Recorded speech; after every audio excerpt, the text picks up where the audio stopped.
J'ai une déclaration à vous faire. J'ai un petit laïus, je vous rassure, assez court. Voilà ce que je veux vous dire. Tout au long de ces années, nous avons mis toute notre énergie à expliquer, à faire connaître, à faire reconnaître les enjeux de notre profession.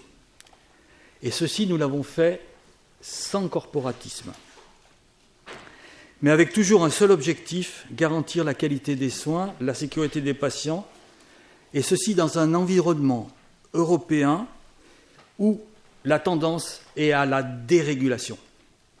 Ce qui veut dire que notre ordre, qui est une organisation de régulation, a démarré ses activités dans une période de dérégulation. Ce qui veut aussi dire qu'il a donc une plus grande responsabilité encore, dans un monde qui se dérégule, qui se déréglemente, de sauver la qualité, la sécurité par ses responsabilités de régulation. Ça, c'est très important sur l'état d'esprit qui règne actuellement dans l'évolution du monde, notamment de la santé. Alors, ce que je voulais vous dire aussi, c'est qu'on a rempli, avec le mandat qui se termine, on a rempli pleinement toutes les missions fixées par le Code de la santé publique. Et ceci, on ne l'a pas fait tout seul, on l'a fait grâce à vous, grâce aux 100 CDO, grâce aux 22 régions.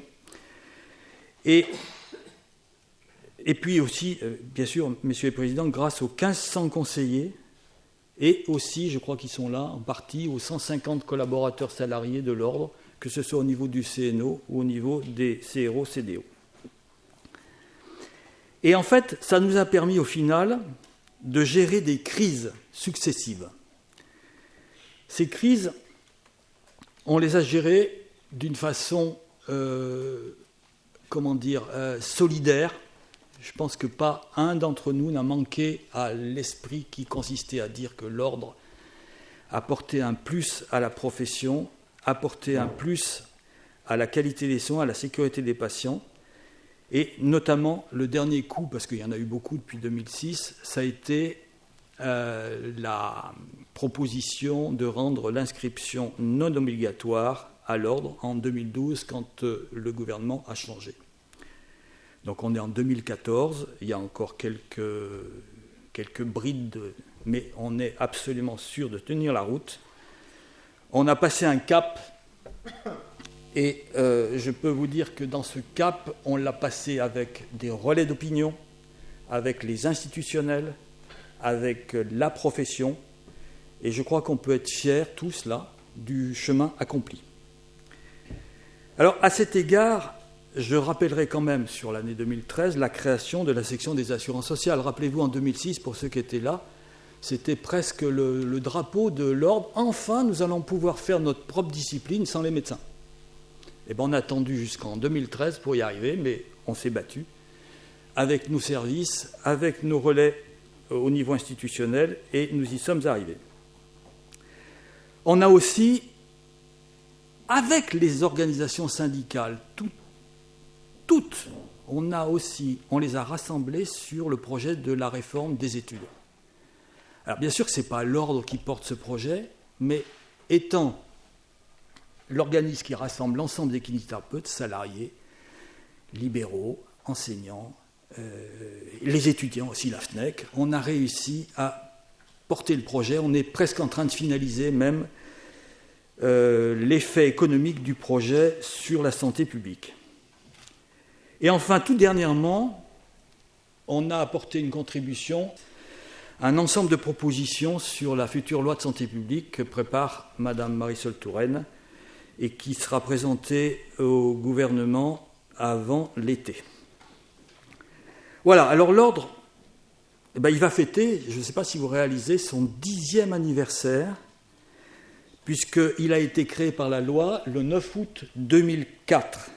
Donc au mois d'août, on sera à 10 ans, ce qui est quand même un âge de solidité par rapport aux risques que courent encore certains ordres récents. Vous en avez entendu parler certainement depuis hier encore.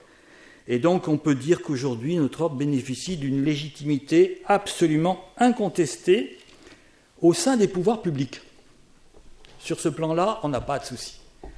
Par contre, faire exister la profession au sein de nous-mêmes au sein des 78 000 kinésithérapeutes, faire prendre conscience que cette profession a une valeur, que l'ordre lui apporte un plus, la faire exister aussi parmi les autres professions de santé, ça c'est une priorité, on y arrive. On est donc sur 78 000 kinés en France et Outre-mer, on est à 93% d'inscription, il en reste quand même encore 7%, mais on peut dire que sur ce chemin-là, on n'a pas de reproches à entendre. Nous faisons face, nous, à une demande croissante de la kinésithérapie, et pour cela, pour faire face, il faut forcément la réguler. Les chiffres que vous connaissez, qu'on a souvent publiés dans nos communications, c'est qu'actuellement, la profession fait plus d'1 million d'actes par jour. Ce qui représente sur le plan de l'opinion publique, sur le plan des institutionnels, quelque chose d'incontournable. Et du coup, vu l'importance, la tendance que prend la kinésithérapie, il faut que l'ordre s'adapte. Il faut absolument qu'il évolue.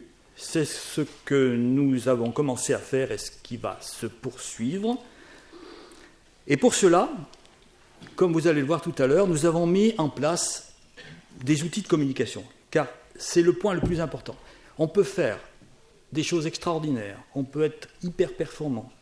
Si autour de nous ça ne se sait pas, c'est comme si on ne l'avait pas fait. Donc les ordres anciens qui avançaient au XXe siècle sont obligés maintenant au XXIe siècle dans une société de communication qui est de plus en plus importante, qu'elle soit horizontale par les communications directes qu'on peut faire avec Internet ou qu'elle soit verticale par des informations qui arrivent de la structure nationale, c'est essentiel.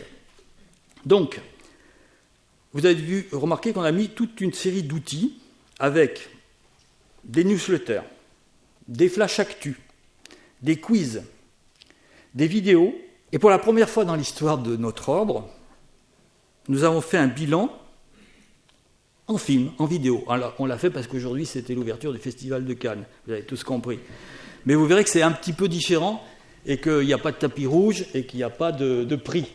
Mais par contre, on appréciera votre avis sur ce film tout à l'heure, au bon niveau. Voilà, plus sérieusement, moi je suis convaincu que nous avons besoin de plus en plus d'interactivité entre nous. C'est d'ailleurs pour ça que vous êtes là. C'est pour ça qu'il y aura ici, au pupitre, certainement des interventions qui vont nous enrichir de vos questions, de vos interpellations. Et puis alors, il y a un point important que je voulais vous dire aujourd'hui. Nous avons accompli, bien sûr, beaucoup de progrès. Il y a encore beaucoup de pistes d'amélioration. Oui, c'est pas tout à fait fini. Ce qui me paraît important, c'est qu'il va falloir continuer à investir dans notre communication, encore plus que ce que nous avons fait jusqu'à maintenant. Pourquoi ?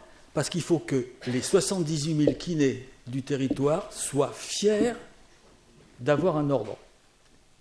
C'est la meilleure défense contre certaines interventions qui nieraient le travail de l'ordre, c'est que les 78 000 kinés soient enfin contents de leur ordre, fiers d'en avoir un, et puissent se rendre compte que l'ordre leur sert à eux sur le plan individuel dans leur exercice et sur le plan collectif, puisqu'ils font partie d'une profession, d'une seule profession, qui est la nôtre. Ça, c'est un point qu'on va développer. Et puis, ce qui est extrêmement important actuellement sur le plan de la politique de santé, c'est la démocratie sanitaire. Vous savez que jusqu'à maintenant, on a fonctionné sans usagers dans nos structures. Dans notre nouvel ordre, qui date seulement de 2004, les textes ont prévu l'intervention, la présence, nous souhaitons qu'elle soit à titre consultatif, des usagers. Et sur ce point-là, nous allons avancer, car c'est aussi un point important qui montre au pouvoir public que l'ordre n'est pas corporatiste. Enfin, il y a une chose aussi qui est remarquable, c'est que pour nos voisins européens, pour nos voisins mondiaux, puisque le monde maintenant est un petit village où tout le monde peut se rencontrer, l'ordre des kinésithérapeutes, l'ordre des masseurs kinésithérapeutes doit devenir l'autorité compétente de la massokinésithérapie française, ce qui est le cas au Canada, ce qui est le cas dans beaucoup de pays anglo-saxons, chaque fois qu'il y a un ordre ou une charte de société, c'est l'autorité compétente. Eh bien, nous y sommes presque, puisque nous régulons une partie des libres prestations de services. Nous régulons également, en accord avec le ministère de la Santé, une grande partie de l'évolution des autorisations d'exercice européennes. Et puis nous venons de signer, on en parlera tout à l'heure, un accord avec le Québec de libre circulation qui est entièrement dépendant de l'ordre québécois et de l'ordre français. Donc comme vous le voyez, nous avançons, nous contribuons à une politique de santé. Et pour cela, je crois que nous avons tous envie d'aller jusqu'au bout de nos missions.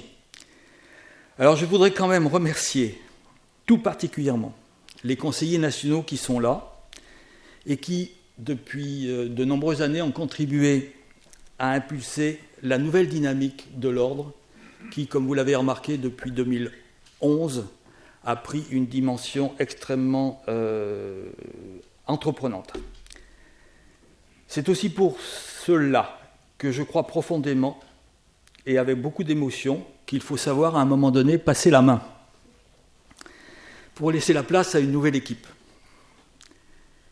Comme vous le savez, le CNO sera renouvelé par moitié le 25 juin et je souhaitais vous dire en toute transparence que j'ai décidé de ne pas me représenter à un nouveau mandat en tant que conseiller national du secteur Rhône-Alpes-Auvergne et donc forcément un nouveau président sera élu le 11 juillet, une nouvelle présidente, et ce sera à elle ou à lui de relever les défis que je viens de vous exposer.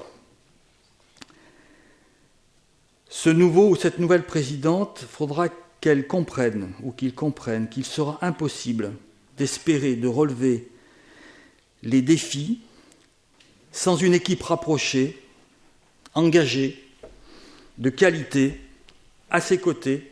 Et à cet égard, il faut le reconnaître, que j'ai eu beaucoup de chance. Donc un grand merci à tous ceux qui m'ont fait confiance et m'ont aidé dans cette construction ordinale. Mais c'est pas difficile, car c'est un effort pour une profession que j'aime comme vous, que j'aime passionnément comme vous tous.